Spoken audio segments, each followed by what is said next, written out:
Hello, we're on air. Thank you very much for joining me. My name is John Stevenson, and this is my cat. He's come to join me. Hello.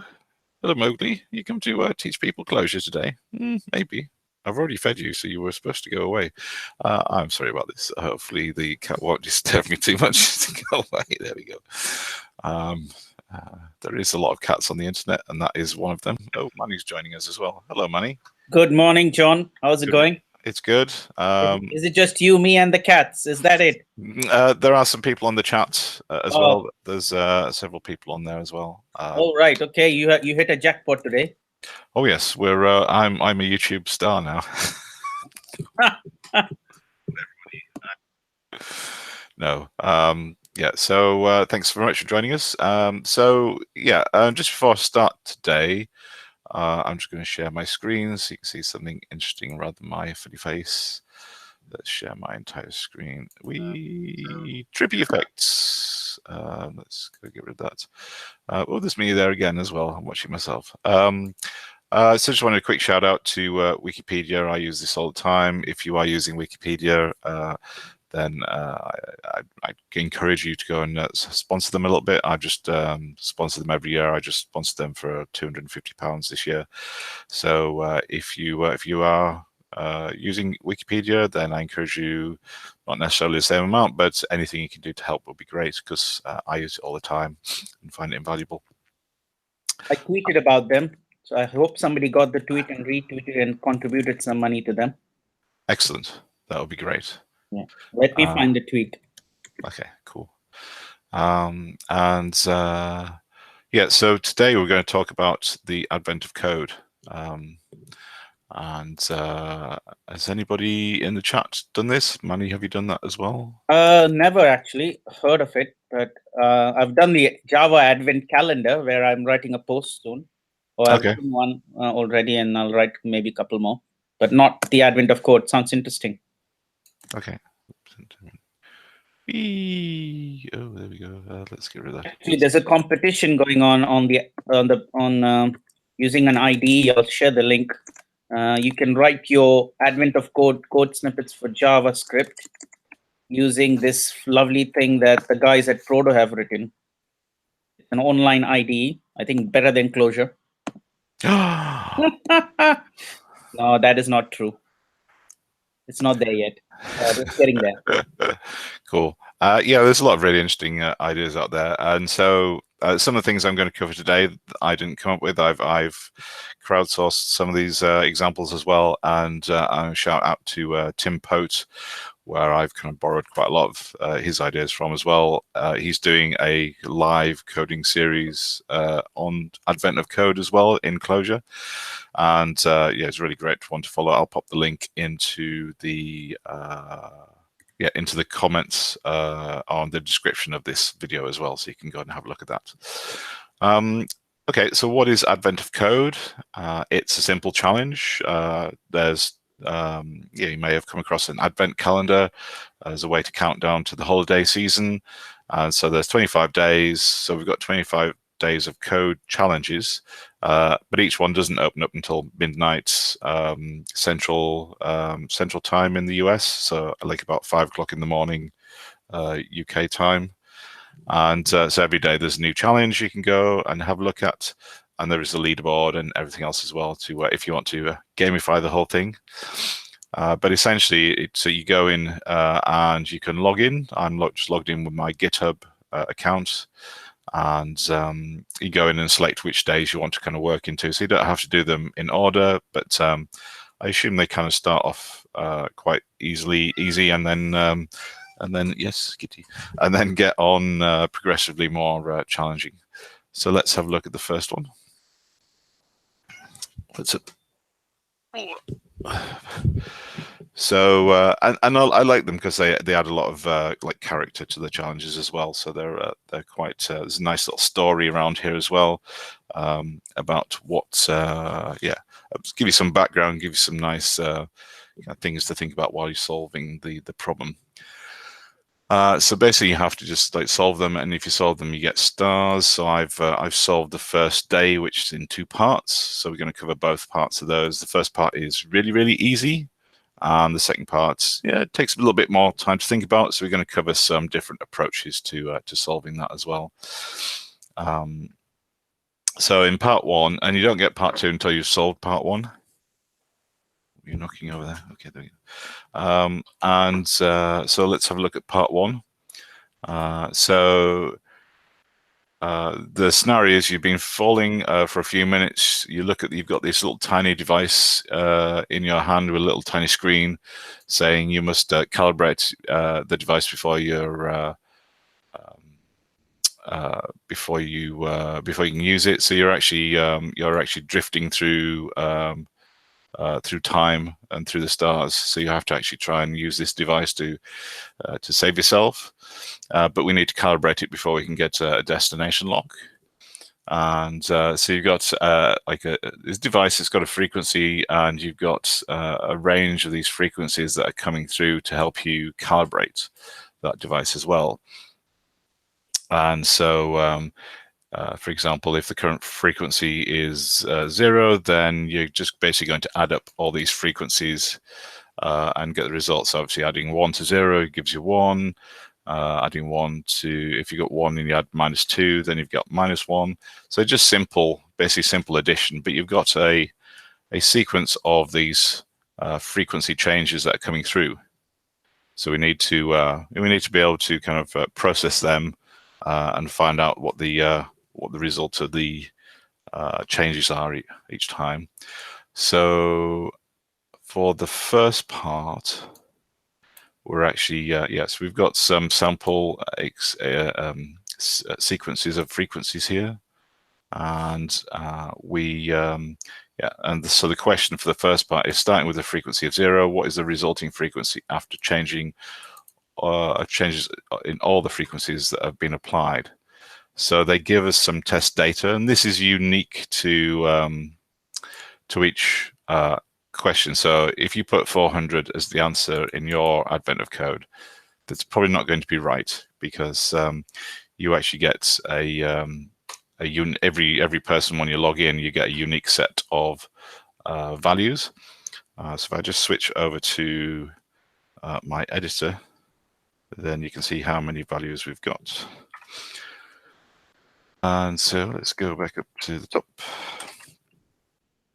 Yeah, so I've just copied the blurb in here. So yeah, so there's a little test data, and the frequency changes. This is the very long list of frequency changes that they gave me here. There's quite a lot of things there. So it is a really, really long list. So it's not as if you could sit down. Well, you probably could sit down and calculate this just by adding up the frequencies, but that's not very effective and doesn't really help you solve the problem. Oh my God, I think there's about 1,000 numbers. Yeah, so I'm going to go and hide them. I'm just going to code fold them. So in Spacemacs, that's just ZA, and it just folds them out the way. So we can see, yes, there's about 1,000 of those. So we could just add them up like this, but they're in how I've added them is in a vector. So I just put them in a vector. You could do a plus function and just paste all the numbers in there, and then you would have a function that would just add them all up. That's fine, that would work. It might not be very pretty to look at, and it doesn't really tell us too many interesting things. Normally when we put data in, we put it in some kind of collection. We pass a collection of data as an argument to a function. Here we're just defining a name for our collection of frequencies. I just call those frequency changes, because these are the changes you're going to apply to make the frequency change. And I'm just using a vector because it's a simple structure that we can use in Clojure. And all the values are the same. They're all frequency changes, so I don't need to add any semantic meaning to them. So I don't need to use a map or anything like that. And I don't use a list because it's I don't have to quote the list to stop it evaluating for -4 there. So that's the set of values we've got. can we use plus? Can we still use the plus thing with a collection though? Unfortunately not. John, are you on day 8? Because I'm on day 8. At least No, this is day 1. So this is right back to the start. So if you're on, yeah. Can you solve day 1 if you've missed it? Can you still solve it? Yeah, so all the challenges, you can solve them in any order. Okay. Yeah, the only reason to solve them is to get onto. There's like a global leaderboard, so if you could actually just catch up and just start solving. You could get up at 5 o'clock every morning and just start solving like the new ones. Mm-hmm. But yeah, you can solve them in any order as far as I know. Okay, sounds good. Cheers. Although I haven't tried that, so that could be completely wrong. So. But you definitely on the day you have to solve part 1 before part 2. So, yeah. So anyway, so we're on day 1, and so yeah. So if I try and add just the values of frequency, my little linter tool is telling me that that's not going to work because we must pass some name, some number arguments to the plus function. So we can't pass a vector. We have to pass numbers. So one of the ways we can do that. So there's lots of different functions to kind of help you apply and map over functions on collections. I'm just going to make this a little bit bigger. Boom, boom, because it'll make it easier to read on the video. A little bit small, especially if people are using an iPad. There we go. So yeah, so as I said, I could just paste the numbers in. I could actually use my my editor to actually use. So one of the nice little tricks in Clojure is you can actually replace some code with its evaluated value. So I could replace this. I could evaluate this and get it to replace. So I can do an evaluation, and then just underneath this little Google Hangouts thing, which is quite annoying. There is a eval last expression and replace. So it would evaluate this and replace it with the long list of numbers. That still doesn't quite work because they're all in a vector. I could then unwrap the vector, but then yeah, then I'm just doing silly things just for shortcuts. So we'll actually try and do it properly. Using, because there's lots of functions in Clojure you can use to help solve this. So there's map. So we can map plus over frequency changes, but what that's doing is mapping over the plus function over each individual value. It's not going to combine the values there. So there is something called reduce and apply, which we could use.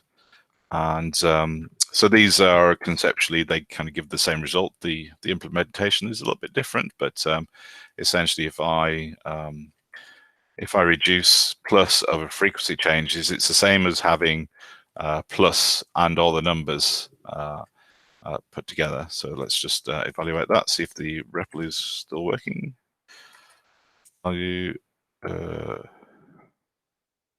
Oh, did I not start? Oh no, I had to restart Emacs. Sorry. There we go. Just start the REPL up. That'll just take a second. So we got to yeah, there is like a difference between reply and reduce. So I'm going to look at the like the time they take as well. I think for this problem, there's not an awful lot of difference there. So let's just check the REPL is working. Oops. Oh yes, I haven't evaluated the frequency changes. There we go. So let's just evaluate that. So that's all my frequencies as a name evaluated, and then if we did evaluate map, it just gives us the same value back as frequency changes. So we haven't actually changed any of the results because just doing plus on a number. So we do plus -4, the value of that is -4. So we've still got a collection of numbers. We haven't reduced it down into a single number. But if we reduce the plus, then we get a value. And 400, if you remember back on the web page, was the answer that we got for my set of data. Obviously, you'll get a slightly different value with your data set because your data set is unique. And apply gives exactly the same answer. But there is some underlying differences. I'm not going to go into that too much, but there's lots of discussion on the internet about it as well. Sometimes one can be faster than the other just in the way they operate.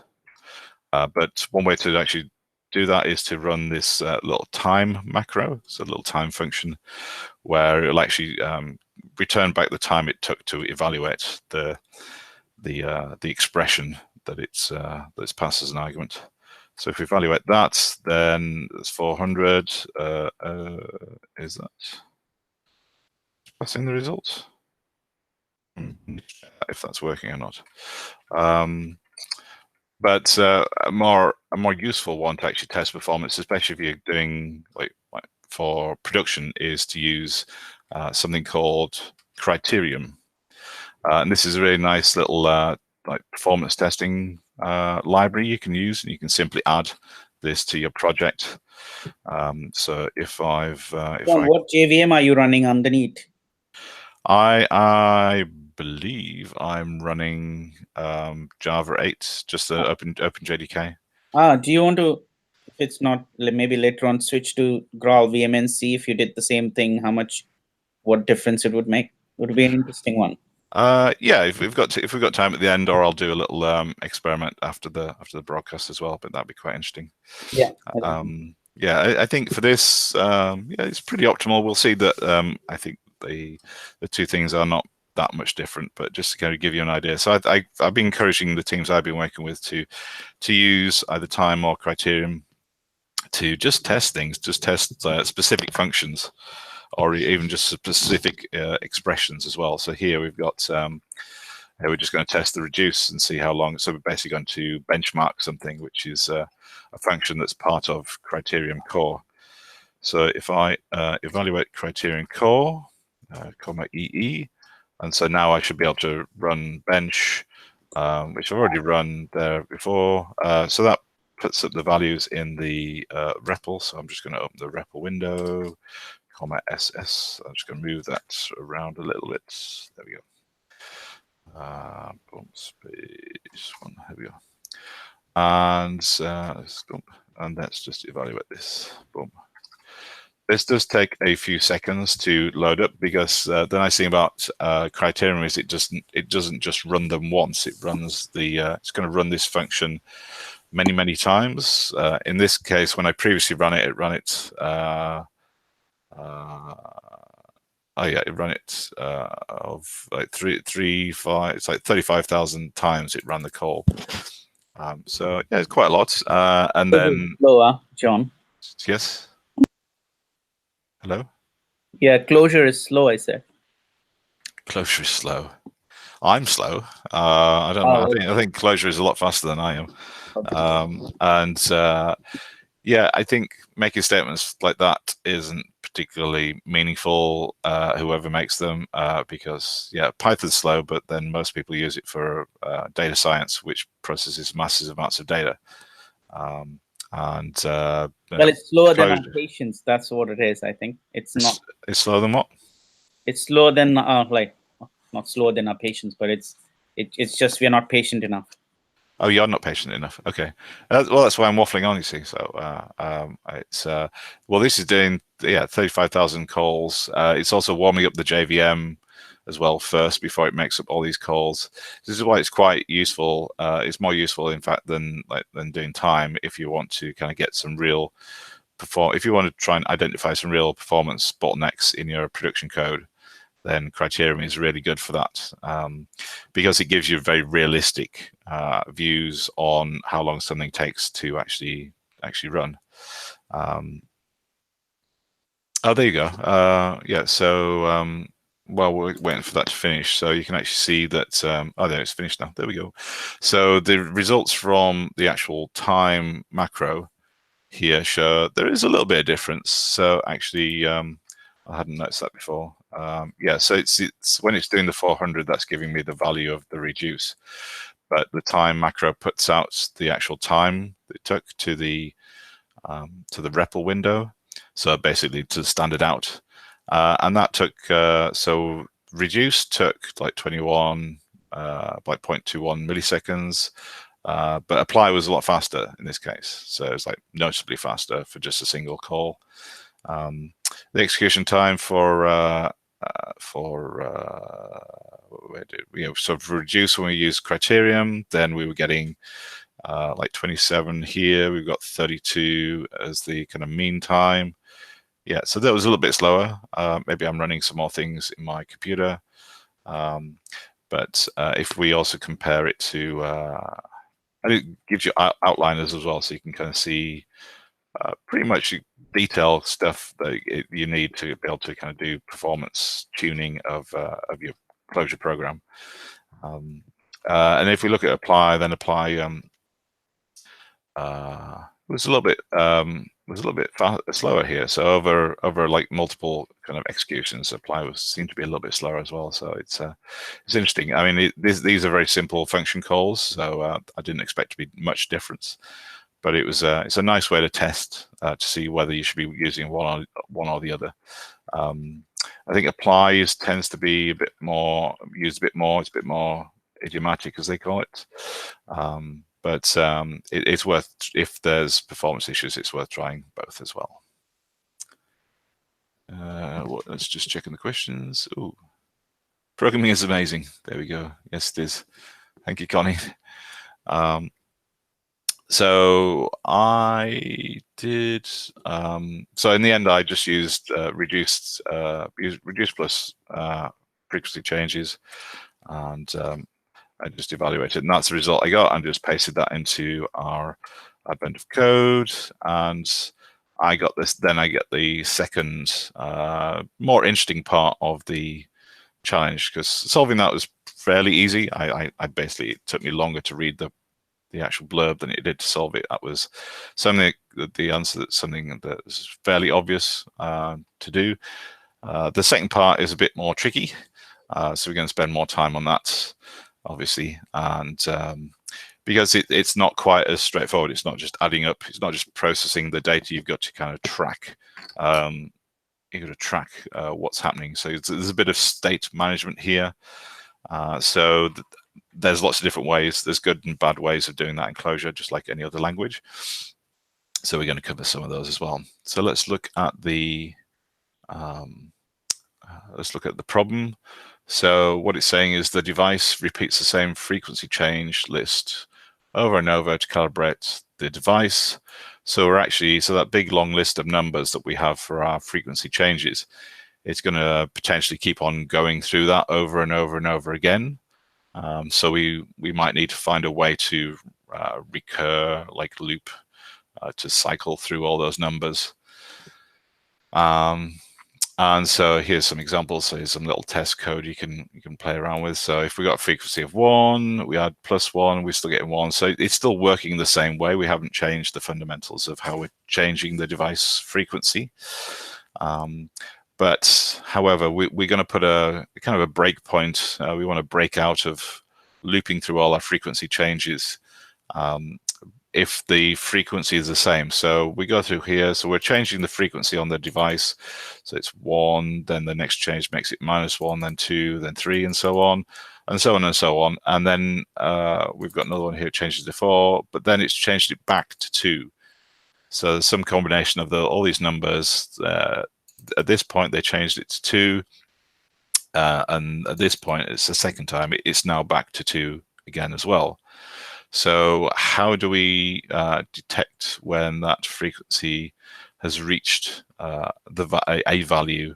Not necessarily it's going to be 2, but when it's going to reach a value for the second time, that's when we're going to break out, and that's the value we're going to take as being calibrated.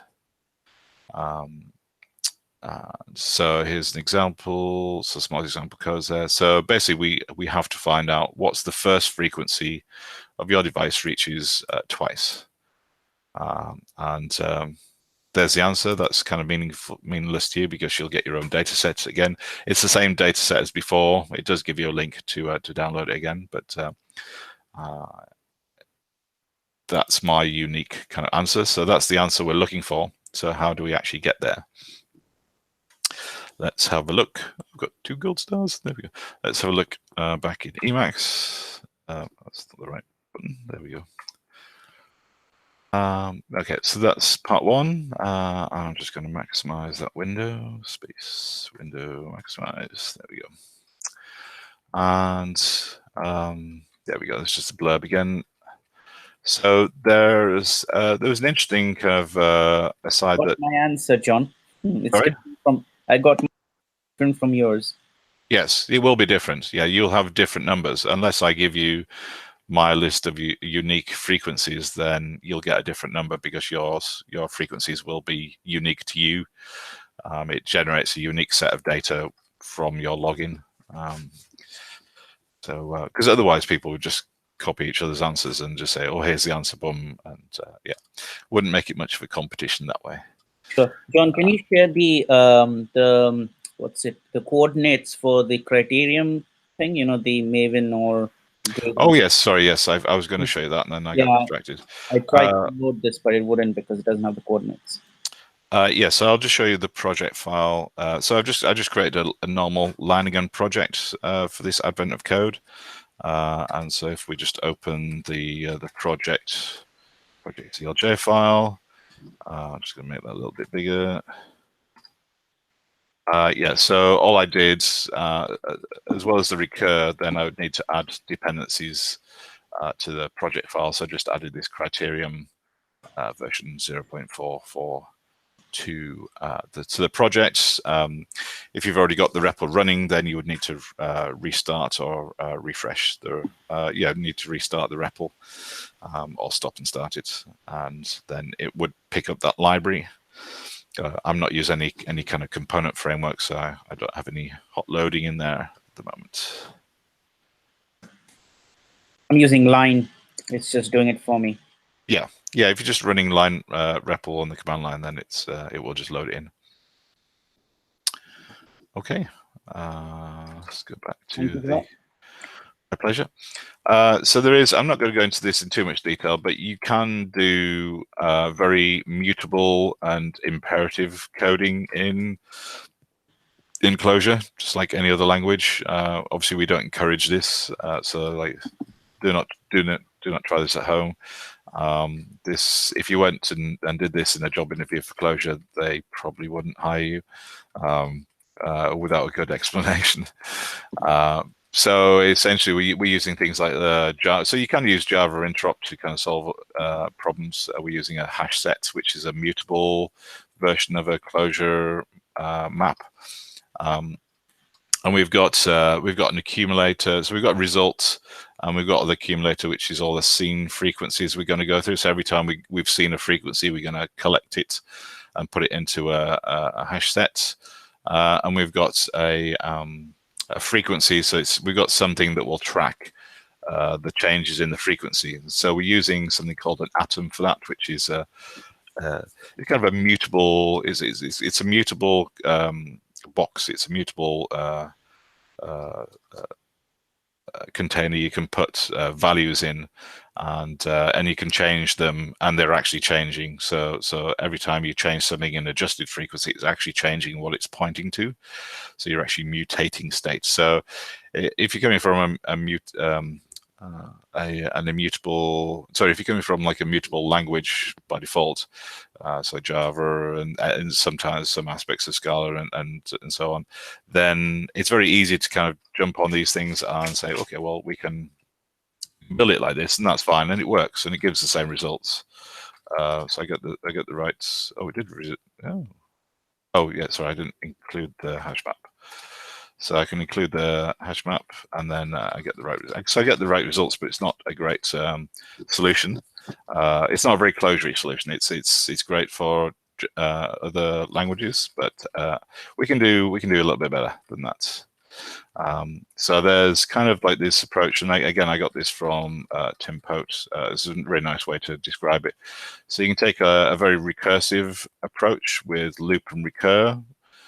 which is quite a kind of a low level. You have to do all the work yourselves, but it allows you like full control about looping through all the values and doing all sorts of different things. So you can really get your hands dirty in what you're doing. But there's usually, if you take that approach, there's usually ways you can kind of simplify and abstract what you're doing when you actually come to refactor the code.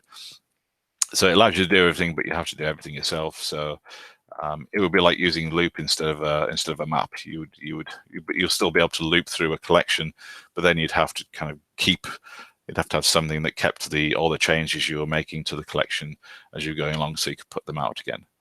And then you've got reduce, which again is what we've just seen with the first answer. So we've reduced by using plus to add up all the numbers. And we've got things like map and filters and transducers as well. I'm not going to go through transducers, but it's just again another refinement you can do on top of basically combining sequence operators to actually do even more abstract work. So you can kind of do some really elegant Clojure code. But that's a bit more advanced for today. So let's look at a few different approaches to solving this problem. Let's put that there. So this is quite verbose. This is my first go, and it went a bit crazy. And I think this didn't quite work in the end. I actually got a little bit carried away. Did this work? Did this work? Oh yes, it did get it working. Oh, there we go. Excellent stuff. But it's still quite verbose. But it's kind of in a way it's as verbose as the mutable one, as a mutable approach that we took briefly before. So basically, what we're going to do, we're going to loop over the values. We're going to loop over everything that's in these frequency changes. So this is our long list of numbers, if you remember. And so what we're doing is just basically assigning a local name called remaining frequencies. So we're going to basically pass, we're going to loop through these frequencies, and every time we come to the end of the loop, we're going to pass back one less value in the back to the loop. So if we had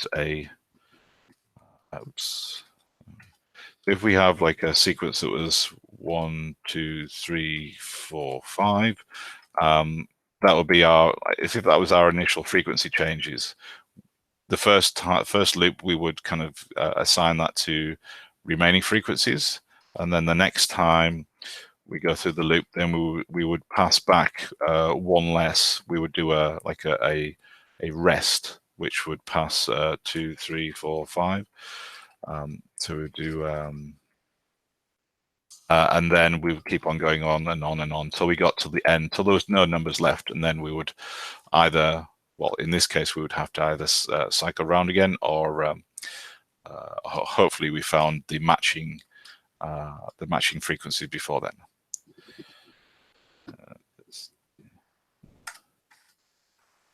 So, and we're going to keep a kind of a placeholder, but we're going to pass this back each time. So this scene frequency is a local name that we're creating that's being given a value of an empty set. So this is a set. This is like a set is a unique set of numbers. So we can't add duplicates here.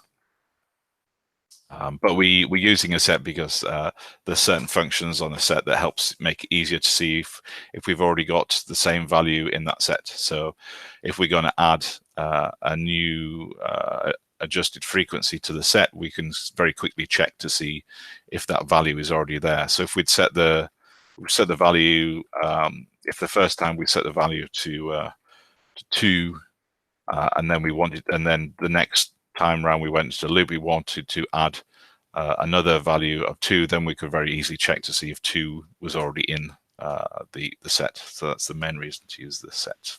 John, is that a way in Clojure to set a value of a parameter to a default value if it's not passed in? Like Yeah, so this loop is a bit like a function. So let me finish because there's two parts to the question. So loop is a bit like a function. So these, you consider these as kind of arguments, but we're setting the arguments to a default value, as you say, and so so this first time we hit the loop, we need to set the value of these three local names. So we got remaining frequencies, seen frequencies, adjust frequencies. They all need a value to start with in the loop. So it'd be like if you called this as a function, you would be giving it default values as arguments to the function. And so we need to do that. But every time we go around the loop, these values will be replaced, will be reassigned to whatever we send back here. So we've got a recur function here, which will call the loop as if it was a function, and it will pass back these three values. So each of these expressions will return a value, and they'll match the three arguments to this loop. So we've got remaining frequencies. So recur will take the rest of remaining frequencies. So it will take everything but the first one and so the second time round it will pass that to remaining frequencies, and that will be the new value for that. So we're not changing it, we're just reassigning it each time we go around the loop. And the same thing for seen frequencies. We'll actually join the adjusted frequency to the existing values in the seen frequencies. So the first time round, actually one of the good ways to kind of show what's actually happening is to go and look at the debugger. So I'll show you that in a moment. Let me just kind of walk through the logic a little bit. Did that answer your question, Manny? It does. It does. In Excellent. fact, I just learned that loop and recur are internals of Clojure, because I was thinking you wrote these two functions somewhere. Right. Okay. Yes. So sorry, I gave you the credit for something we didn't do. Well, I always like a bit of credit, but I am modest. So yes, none of these. Thanks for answering that. That answers my question. Okay. Yeah. So none of these functions. These are all Clojure core functions. I haven't created anything new here. No. So we got this loop and recur, which will go round and round through all of the values. And we've got to check. So the first time, so each time we go around the loop, we're going to check to see whether remaining frequency is empty, and if it is, we have another recur here to say, okay, well, start again. So instead of taking the rest of frequency changes, we're just going to pass the whole list, the whole collection of frequency values back into this remaining frequencies, and it's going to go around. So if we never find two values of the same, we're just going to go round and round and round and round, and just keeping our CPU like nice and warm, and never returning any results. So this could go on forever, in theory. If there the JVM gets faster that way, so it's a good job there, John. Great. Oh yeah. Programming. It's a good way to do some stress testing of your operating system, hardware and software. And your hardware. Yeah. So and then so if we do run out of frequencies, we'll just basically start again. So we'll whatever scene frequency we've got, we'll just return what they are as well. So these two values here will actually just be returned back here unchanged. That's the first test that we do. And it's only the frequency changes, very long list of frequencies we're going to actually change and return back as the full list again, full collection again. But if it's not empty, then we're actually going to do the kind of the business logic of this solution. We're actually going to check to see whether any of the frequencies have already been, whether the adjusted frequency, so our little device, has it been adjusted to this frequency before? And as we're keeping a list of those changes as we go through each loop in the seen frequencies, so the frequencies we've already seen on the device, we're going to compare that with the frequency we're just going to adjust it to. And if they are, if it's already in there, so if the newly adjusted frequency is already in a frequency we've seen, then we're just going to return that adjusted frequency. Otherwise, if they don't match, so basically if it doesn't match, if it hasn't been there before, then we'll recur again round the loop, and this time we'll drop off the first value from frequencies, and we'll add the current adjusted frequency to the collection, to the set of seen frequencies, and we'll also add the first value from the frequencies list to the adjusted frequencies list. So we're actually, the last thing we do is set the device to the new frequency based on the first value that's in our very long and slowly decreasing number of values in frequencies. So that's just a simple add. So these three values get put back into here, and we go round and round and round again. We check if it's empty and so on. So a nice way to check this is to use a debugger, and there's one built into Cider, which is what Emacs uses. So I'm just going to open comma debug, D for debug, and then B. I'm just setting a debug at this particular point in this loop, and it brings up this little menu at the top here as well. So we can basically use next to step through all the different values, and all the different expressions that we're going to evaluate that Clojure is going to do. So this is how Clojure is going to approaching processing all this code. So as you see at the moment, we've got frequency. It's highlighting frequency changes for us. And this blue is actually the current results. It's truncating them because there's over 1,000 here as well. So it's just giving us the first 10. So it gives us enough of an idea about what's going on. And you can see the first value is -4, then it's 9 and 6. So that's what's in our frequency changes currently. So that's what we're passing in. That's what we're going to set to remaining frequencies. And so we're checking whether that's empty. There's values in there, so that's going to be false. So this is the result of the empty expression on remaining frequencies. And then we're jumping, because it's false, then we skipped the true part of this. So this is the true expression. So if it was true, we'd just do this expression here. As it's false, we're doing this expression, this if statement. And we can see that seen frequencies is still the empty set. We haven't done anything since we set it here, so that's not surprising. And then we're going to look at adjusted frequency. Well, that's the value that we set already. Again, this is just the first time round in the loop, so that's not been changed yet. And then we're going to compare them to see if they're the same. So an empty set compared to 0 is going to be false. So we're not going to return the adjusted frequency. We're going to go through the recur. So our remaining frequencies are still the same. That's still the value. That's still our immutable data structure of all our frequencies. But when we do rest, then we get a different value back. We drop the -4, and we've got 9 there instead. And then we've got, so seen frequency is still that, so adjusted frequency is still that. But when we conj one onto the other, then it's putting 0 into the set. So it's joining the value 0 into the existing empty set and returning a new set with that value. So that's the set we're going to pass back into the loop as well.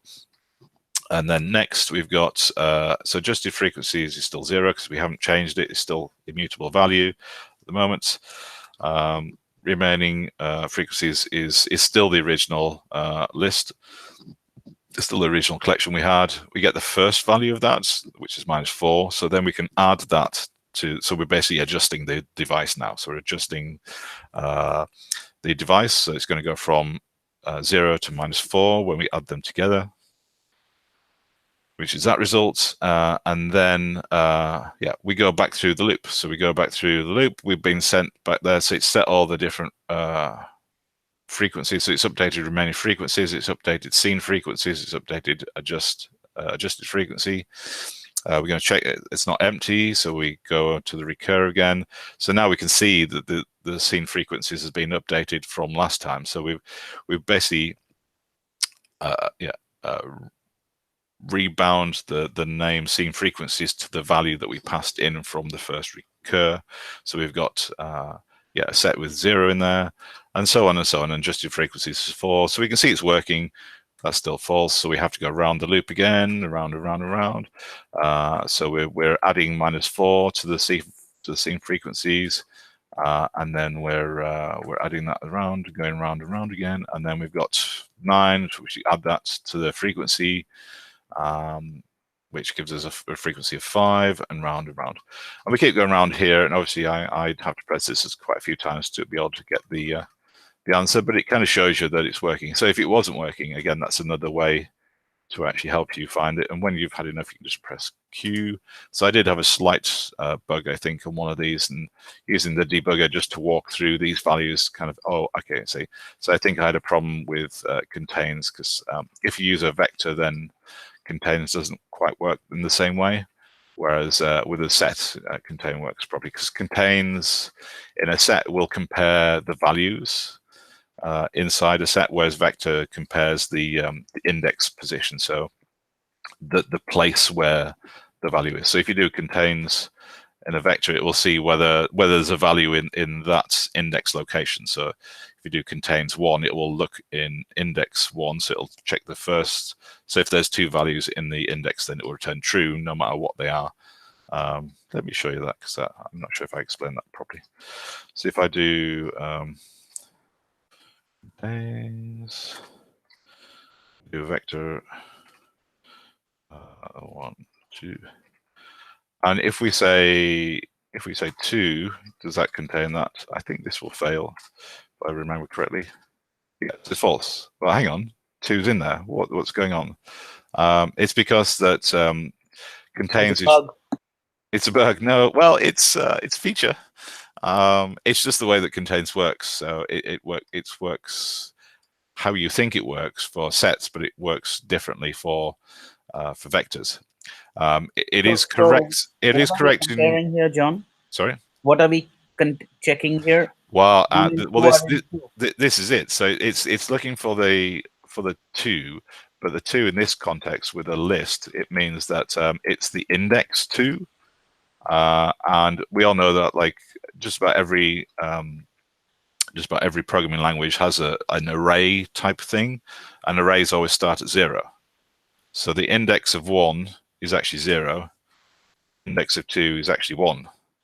So there isn't a there isn't a value at index 2. So this is why it fails. If we replace this with 1, then we get true, because there is a value at index of 1. Okay, you're just checking if there's a value or not. Oh, right, get it. Yes, yeah, yeah. So that's one of the things that does trip people up. So I thought I'd mention it. The alternative is to use sum, which kind of does more like what you're actually what you're doing. I think it's sum. It's one of those. But anyway, I digress. So this is the main reason I'm using a set, because the contains works as you would expect it. It compares 2 values together.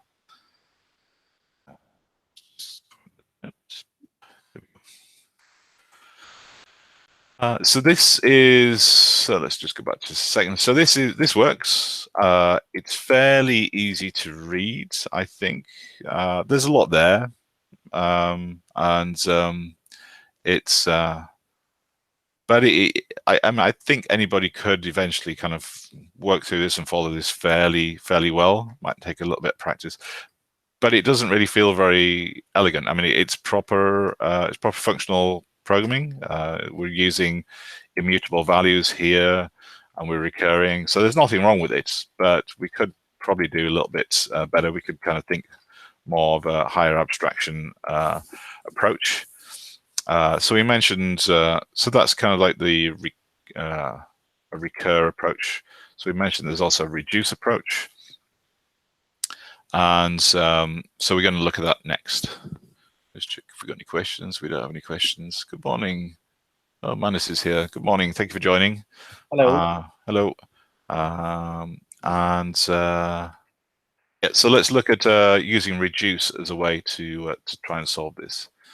So we're going to reduce, so basically we're going to try and reduce a function over our frequency. So in part one of the problem, part one of the challenge, then we basically did reduce, we just reduced plus over, more thumbs at the moment, reduce plus over the frequency changes, and that gave us an answer. So that's just a very simple function. So we're applying plus to all the values in frequency changes and getting a result back. So we're going to do like a similar kind of form of call, except our plus is going to be a function that we write ourselves to do the right things. So we could have this loop as a function as well, and instead of doing we could like have a function name there and still recur. That would still work, but that's quite a big function. I think we can kind of streamline down the function a little bit by using some interesting aspects of Clojure. Let's just comment that out.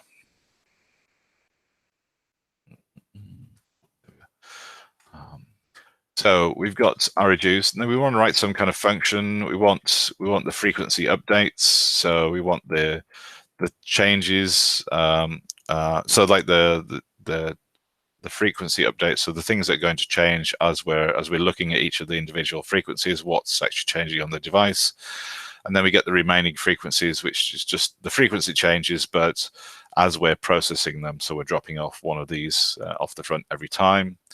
And if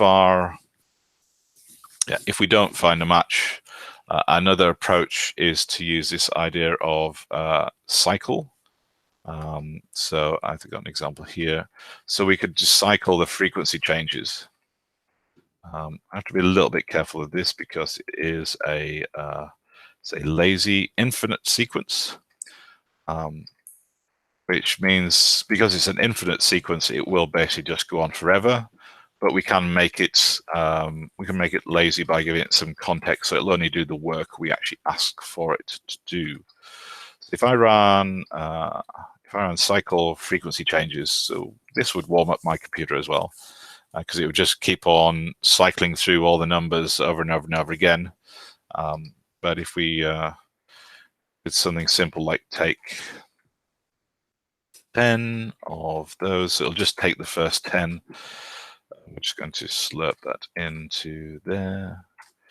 Hopefully this won't break anything. So this is just giving us the first 10 of that sequence. If we did like 100 or 1,000 and so on, then it would limit it. If we didn't put this take 10 on, it would just keep on cycling through and generating numbers, and eventually it would blow up our JVM's memory usage.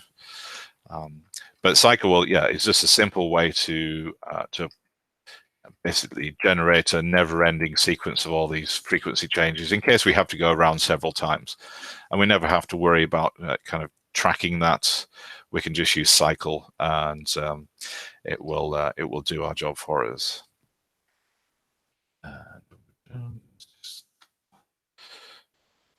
As well. So in case you haven't noticed, these hash underscores are a slightly fancier way of doing a comment function. Either do comma comma, but if something's over multiple lines, then you can either use this hash underscore, which I prefer, or you can also use this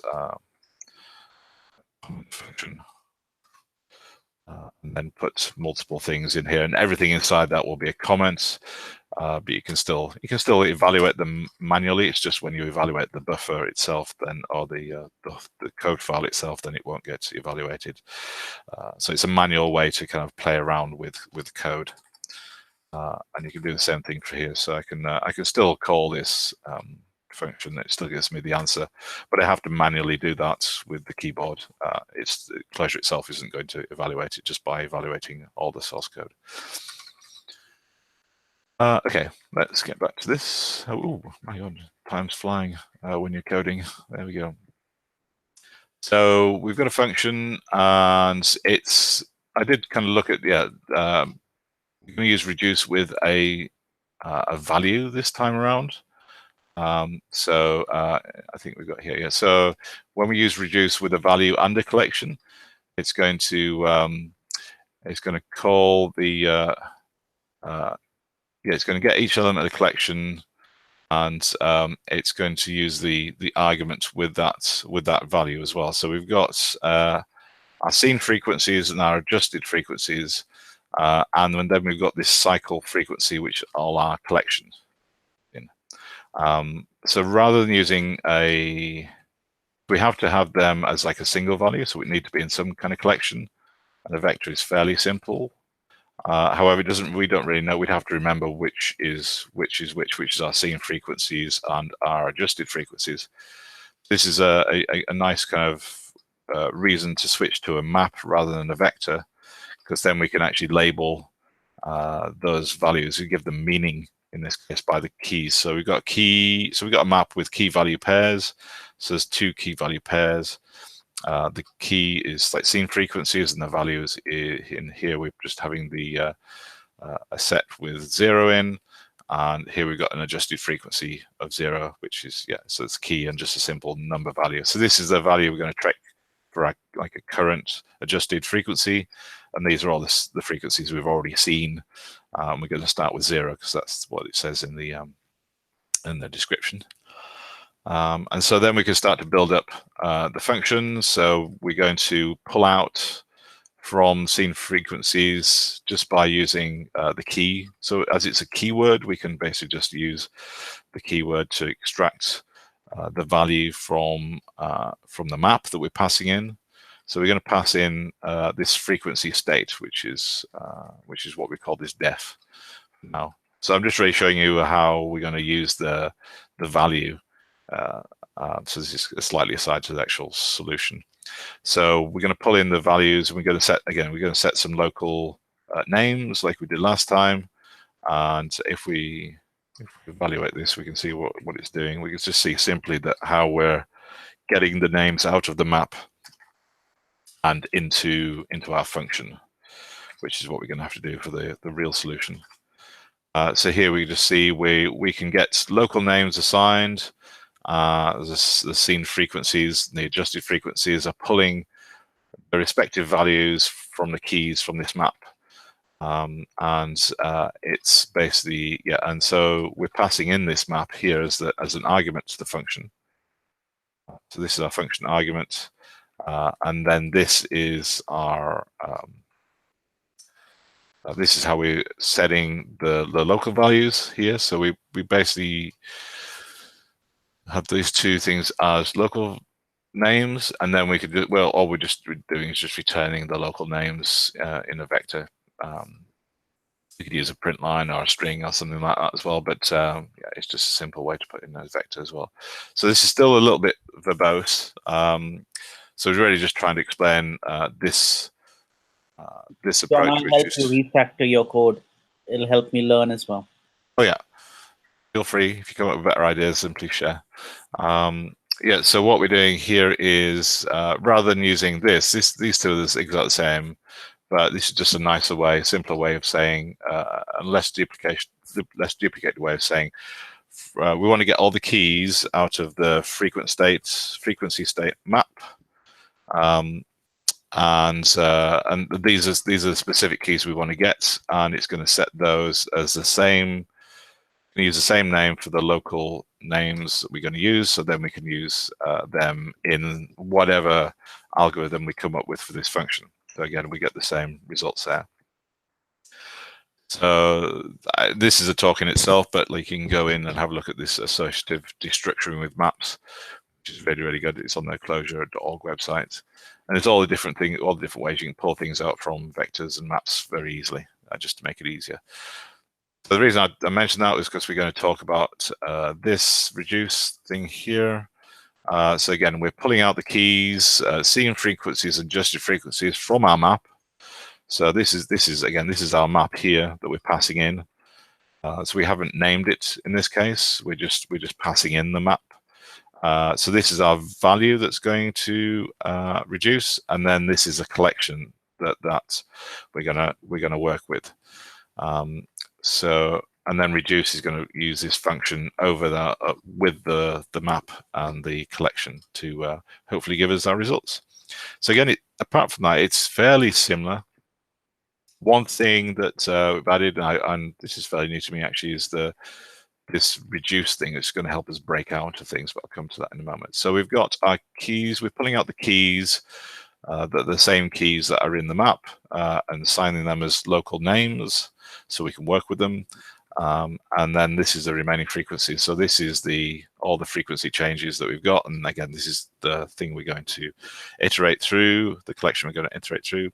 Then we check the same to see if that's a frequency. And then, so if the frequency we've already seen already, if it's true, then we can use this reduced to break out, and it's going to break out just giving us the current frequency. So that's a nice little way to short circuit us going through the entire collection, because if we didn't break out of this, then we'd go again, we keep on going through all the cycle frequency changes like forever. If we do find a match here, then we can use reduced with D to break out of the reduce and return the value. Otherwise, again, we're just going to pass back a new map.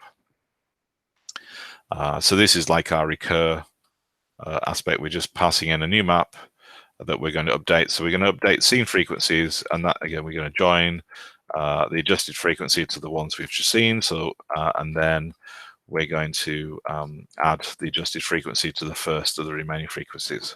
So that's really not any different at all. So, but it's already like nicer to read. There's less overhead to understand what it's doing. There's less code to read as well. So it is kind of nice. And I think the only thing that might catch you up initially is, well, what does reduce do? But we can always go in and look at the documentation, and it kind of tells you. So it wraps X in the way, so reduce will terminate with the value X. So basically just drops out and says, okay, this is the value I'm going to return, because the function always has to return a value. And yeah, it's a nice little way to break out of a reducing function that way. And then what else we got? Oh, there's a bug in there. Okay, yes, interesting. Where was the bug?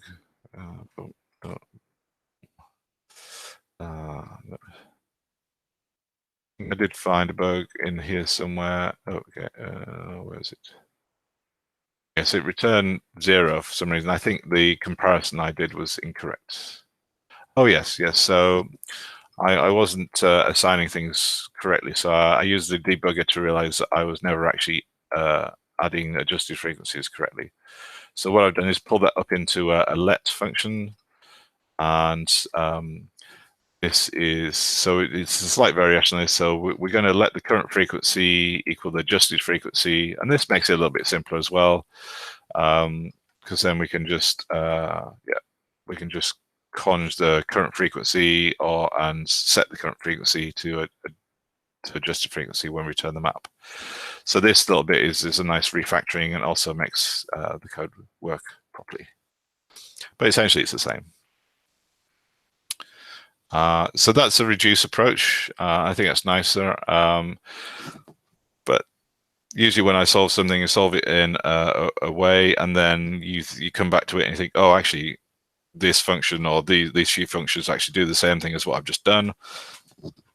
And you can make it even like shorter and simpler to do if you find the right function to help you. And so often when you're doing the foreclosure challenges, you can kind of come up and solve the problem, and then you realize that there's other functions there that help you solve it even with a simpler expression. And I think that's a good way to learn Clojure, because it helps you learn the fundamentals and slowly start working up to the abstract, the more abstract kind of thinking. We're going to do a little bit more abstract thinking here. We found out that there's this reductions plus function. Evaluate that.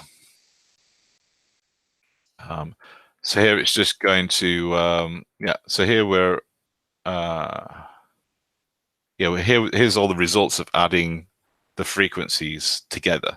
So these are all the individual results. So this is the thing we're actually going through when we're setting the device each time. So we're setting the device with a new frequency, and see these are all the results every time we've gone through our loop. So actually, we're just generating all this result set up front, and then we can just process it, and we just say, well, where are the duplicates? Where are the duplicates in this data set?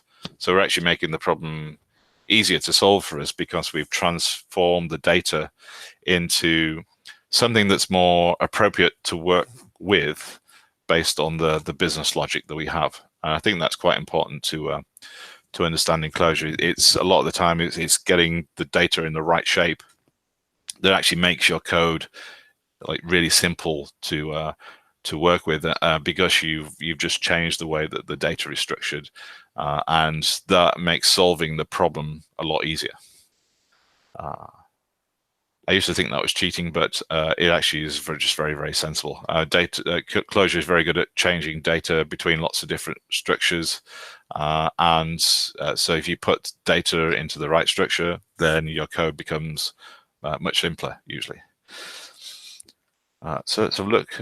So again, we're going to do a reduce, but we've changed we've simplified the kind of the value and the collection. So instead of sending the frequency changes, we're going to cycle through all the frequency changes, but we're going to generate all of the results basically. So all the results of adding up frequency changes all around there, we're going to add them up in using this reductions thing. So it's going to give us a whole long list. So basically an infinite list of all the results, but it's lazy, so it's only going to work out that list as of when we need those values. And our function, is it the same? Yeah, so it's fairly similar. So we've got contains. So our logic is still the same. Our arguments are a little bit simpler. Our logic is the same. If we find a match, then we reduce frequency, so that's exactly the same. And if we don't find a match, we're just basically joining the current frequency onto the scene frequencies. So this actually has made our code a lot simpler than it was here. And it just makes it a little bit easier to reason to, but you wouldn't necessarily come up with this on the first pass of going on this, trying to solve this thing, unless you were very familiar with reductions and so on. So it's a nice way to kind of learn that pattern. And we could reduce this even further if we had something called, if there was a function called duplicates, then we could just take all those reductions and try and find out, and then just transform that into just showing the duplicate values. And if we could do that, then we could just take the first one and then we were done. So that would be really, really simple. Unfortunately, there isn't a duplicate function in Clojure. So we can make our own. Right one, John. Sorry, right one. Well, this is what, yeah, and Tim Pote did a really interesting thing. He basically took, he went and looked at the source code of distinct and basically just tweaked that to make it work, because distinct will return a distinct set of values. So if you want to remove like duplicate values, then you can just return the distinct, the ones that aren't matching. Is it not possible to convert it into a set? Then that's the same thing, right? I did this. I didn't quite work. There's probably, I didn't get a chance to kind of explore that area any much further. But okay, yes, you have it there. But set was potentially one thing. So these are a few ideas I had. So this didn't quite work. So I wanted to try and do kind of the complement, the inverse of distinct. But that didn't quite work. I needed to work on the syntax of things. And yeah, distinct reductions doesn't quite work as well. So we kind of do need to write our own kind of little helper function. And I saw a really nice one that I've kind of just tweaked a little bit here. So we've got a function here called duplicates. So we defined a function called duplicates. It's just going to take a value. So this is going to be our collection. This is going to be our reductions. So when we cycle through our frequencies here, so we get our infinite cycle of all our frequency changes, we add them up, and we get all the results from our reductions. This is going to be the value we pass into duplicates and say, where is the duplicates? Where are the first duplicates in this thing? So where are the two numbers that are the same? Which makes the problem so much easier, because you're not trying to remember anything. You're just saying, okay, I've got a set of numbers. Some of them are going to have duplicates. Some are going to be duplicates. Where are they? So what's the first number in this big long list of results that's already been there? We've already seen. So we can call this duplicates function. So how have we written that? Oh, we just use, in this case, we just use a loop. We might be able to do this even better, but again, because it's a helper function, and not too fussed how this is made at the moment. So basically just going to loop through everything. We got a scene here, and we're just going to take the number. Has the number already been seen? If it does, we return the number. Otherwise, we just recur around all the values and add the current number to the set of scene values that we have, and just keep going round and round until we see the number again. So if Clojure already had this exact function or something that did exactly the same, then we could just basically do duplicates, reductions. So we could find the duplicates after we've done the reductions of adding all the values together once we cycled the frequency changes. And if this is if it's not your cup of tea, we can also use the threading macro. So basically take all the frequency changes, cycle them all, generate all the reductions, all the answers by adding the values together infinitely. So this is a lazy infinite sequence. And then we just find all the duplicates. So that's what we're doing there. So is the duplicates going to be applied on the reductions, and that's when it's going to evaluate? We're going to generate all the reductions by adding the cycle. So we've got this infinite list or infinite collection of frequency changes, and we're going to add each of those values together using this reductions function. So this reductions function is like reduce. So we're going to reduce the values by adding them all over here, but it's going to capture all the individual results. So when it adds, so we start with 0, we add -4, so we get -4, we add 9, we get 5. Each of those results is going to be our data set. So we already have our big long data set there. Do we have that? Where was that again? And oops, I've lost it now. Yeah, there we go. This out, can't we? So that would work. Oop. So we have this big long data set that we can, and this is just the first 100.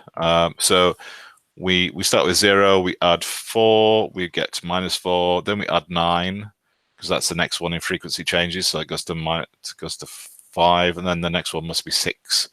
So we add that, and we get the result of 11. So this is the result of adding the previous value with the new value in on our device, on our frequency device. And so we've already got that calculated, and then we just need to find the duplicates. So we're creating more potential. If this wasn't lazy, this would be like a massive result set that we would generate.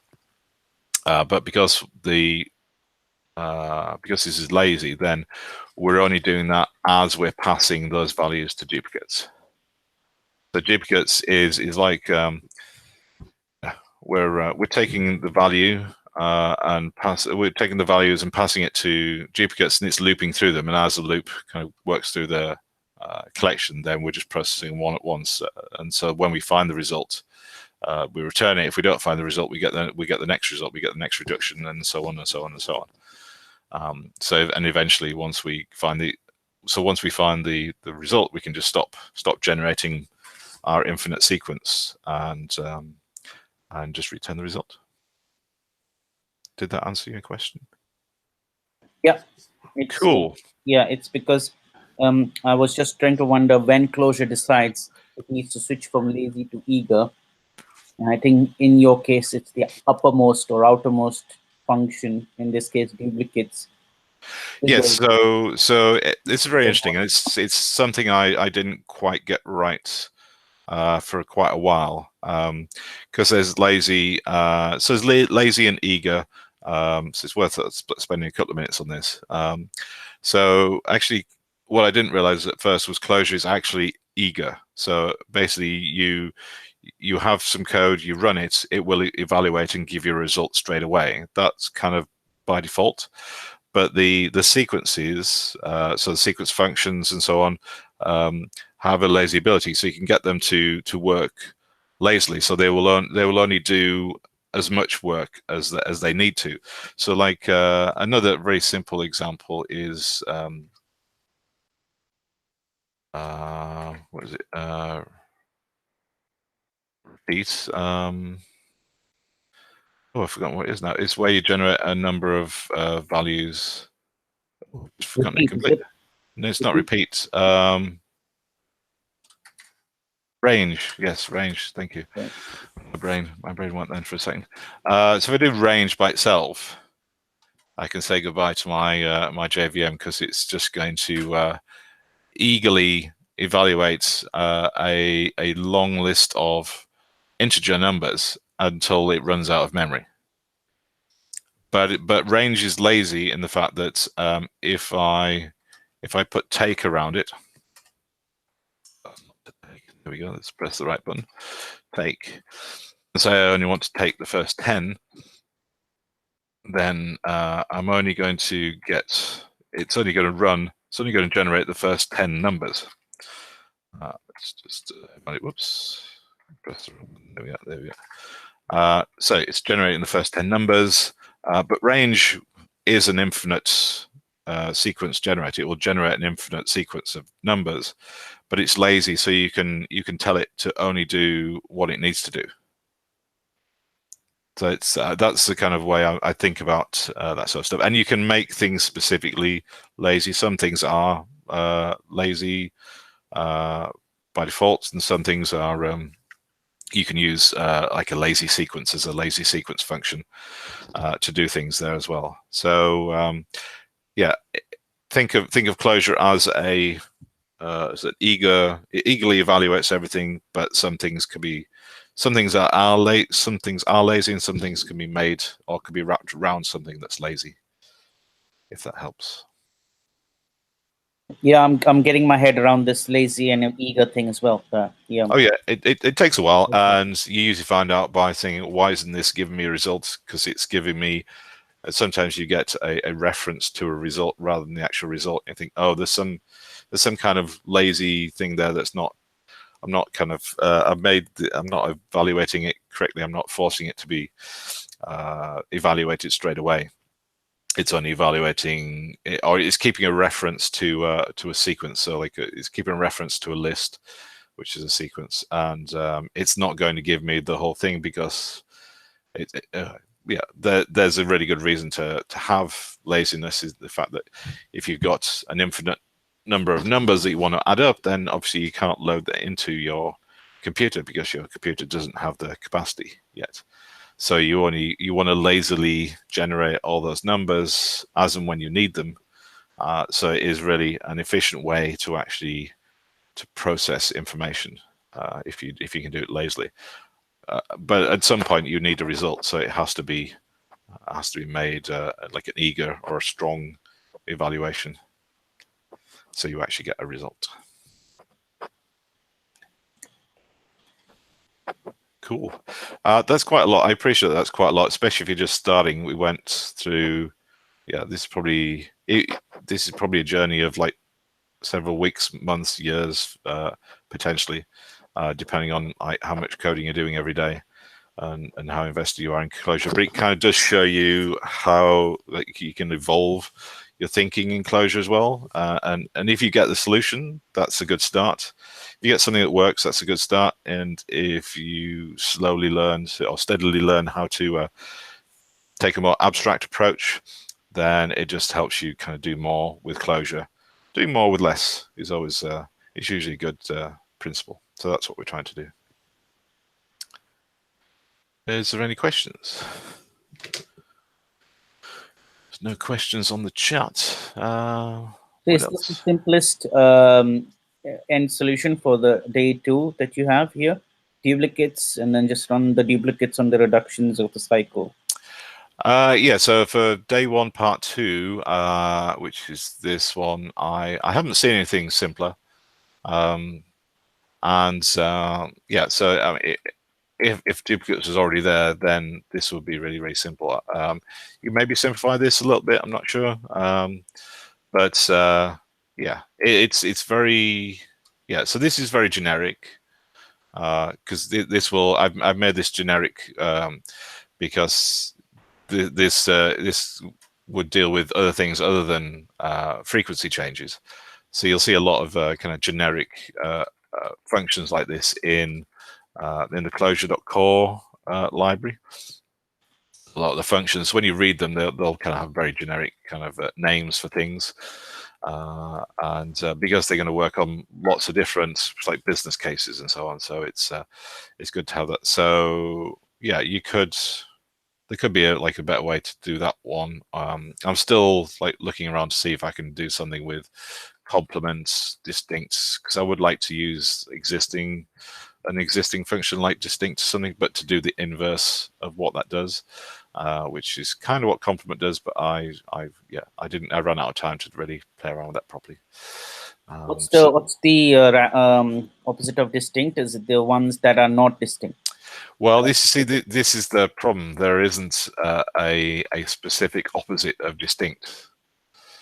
But can you not, in Clojure, can you not, like I think Python you can do this, is can you not take the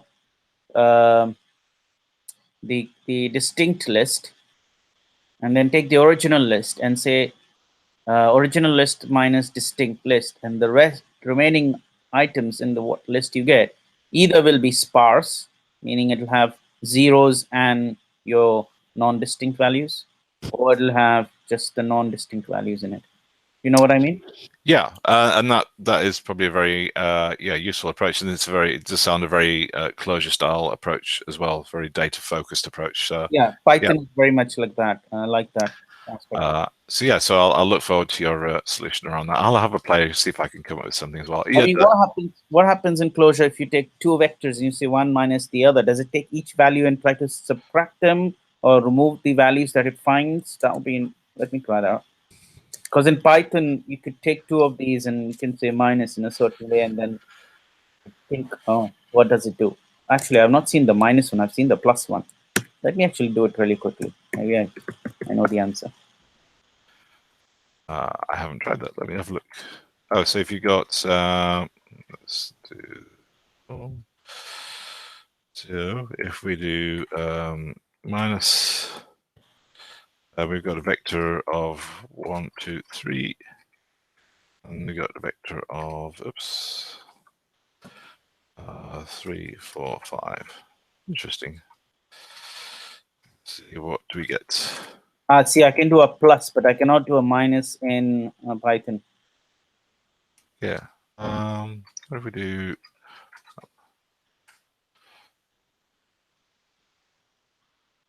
You can map over them, but that's not quite what you're. That's working with the values rather than whether they contain something. There might be something if they're sets. You might have a better look with sets. Oh yeah, actually, you're right. I could do a set of it, right? Yeah. Yeah, in Python I can do a set. So I add them up, and then I do a set of it, and it gives me the oh sorry, but then I don't want a set. I want the opposite. So like I would want the values that are not common. Right. Okay. Yeah, because you can do union. There's union, and there might be something opposite of intersect, isn't it? Yeah, probably. Yeah. No,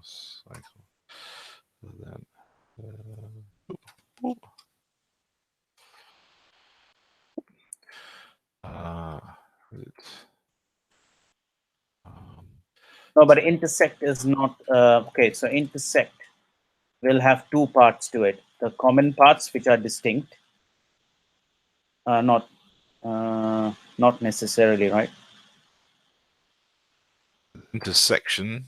What does that The do? intersection will be if you have two sets of values, Oh, yeah. non-distinct values, then you take the minus of the common parts. Right. Okay. And then the the part in the middle you got to exclude, and the outer parts are the non-distinct parts. Oh, yeah. Yes, this is getting very map oriented. Yeah, but that's good. I mean, there is, if you are good at maths, I think Clojure is a very good language for you because there's a lot of expressiveness. I can't even talk anymore. The expressiveness you get in mathematics, at least in part, you can get in Clojure as well. So that's really cool. And yeah, I mean, in maths, a lot of the time you're dealing with like data sets, data values, lots of values that you're running functions over. It's exactly the same as it is with Clojure. So my only regret is I wasn't better at maths at school. I've learned quite a lot since then. But yeah, definitely taking a very data focused, a very value focused approach and applying functions in different ways of different sets does help you solve problems with Clojure in a much more elegant way. And yeah, but so there's nothing wrong with solving it with sort of recursion and so on. Like it's how a lot of people start. It's just yeah, trying to avoid getting bogged down with just doing recursion only as the only answer, and yeah, only using kind of mutable stuff if you really have to use that. There's some, if you're doing some user interface stuff, that there's, you're doing like front end websites, then obviously there's a lot of mouse interaction, event interaction, which can require some kind of atom just to trace, just to keep track of state. But most of the time, actually, in fact, doing these things is a really good way to show how to do immutable approaches, because you can see that we're passing the values back each time. So we're just passing into the loop or to the function a new set of arguments, a new set of data each time, which we're generating. So we're generating basically copies of data here that are changed. So we're not changing we're not changing the frequency changes. We're basically creating a new copy of those each time, and then passing them back to the function as we go through. So we're not actually having to worry about changing anything. So we can run this function massively parallel. It's not going to affect anything else. There's nothing else that can affect it as well. So it keeps your code very simple to understand, because everything that happens inside the loop is the only thing that happens inside the loop. There's no kind of external stuff that's happening there. The only real external thing, I guess, from this is, or not even here, because we've got this frequency changes, which is defined externally, but even that is this is an immutable vector, and so that's not going to change at all. I mean, yes. Oh, we got a cat. Meow. Hello, kitty. Oh, there's some cat noises in the background. Sorry about that. Yeah, it's all right. That's Clojure sound effects. It is. And yeah, and then you can evolve into actually getting used to this. So if we've kind of scared you off a little bit with this, don't worry. I don't expect you to do this on day one, but learning reduce is a really good technique to start with, and then starting to kind of abstract more, starting to learn how to do sequences and so on. And yeah, it's all kind of evolved in there. And sometimes you'll start with just a very simple recurring solution, and then evolve it into something a little bit simpler to read. Because when you come back to actually looking at the problem after you've solved it, if you're coming back to look something like I just want the duplicates after creating all the reductions possible from cycling through the frequencies, you can kind of understand that fairly quickly. Even if you don't necessarily know all the details of how it's doing that, you can kind of understand what it's doing.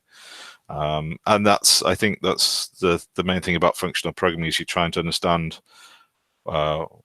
what you're trying to achieve and not how you're trying to achieve it. Whereas in with like C-like languages, you're kind of defining how to get there, as well as where you want to go. And with functional programming, if you're doing it really well, if you got really experienced, you are saying, okay, well, what do I want to achieve? I don't really. I'm not defining how we get there. We're just using these functions together to show us what we're trying to achieve, and therefore you can focus more on solving the business problems rather than solving the problem of how to do something in the language. So we're on 12:30, so I hope that makes sense. And I've got my cat here to come and keep me entertained, so I'm going to leave it there. Is there others? Yes. I just pasted a Python version of my thinking behind non-distinct. Okay. I've been testing with a couple of sets of values, and they seem to work. It can be probably further refined, but Right. I think the logic here is to check that one is not in the other, and then check the same thing in a reversed way. So Okay. just have a look at the code and see if you understand, and see if you want to do a Clojure version of that. Okay. The thinking is the same. It still uses the same concept. Okay, thank you very much for that. Yeah, so if anybody has any other suggestions or questions about this or any other videos, feel free to get in touch. You can either reach out to me on the Meet a Mentor Clojure Slack or the Clojurian Slack channel communities as well. And I'll put the links into the video as comments in the description as well, so you can get hold of me. Thanks very much for listening. If you have any ideas about what you want to cover in future videos, please let me know. I quite like to do some more test-driven development stuff over the next few weeks as well, because I think that's quite nice. But yeah, there's a whole world of Clojure out there, so feel free to offer any suggestions. Thank you very much, and I hope to see you next week. Next week will be on Sunday because we've got a Clojure hack day on Saturday. If you're in London, feel free to join me. I'll put a link into the description as well, see if you want to come along to that. Thank you very much, and goodbye. Where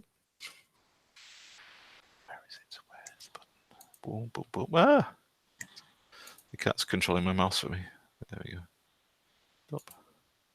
You're not able to find the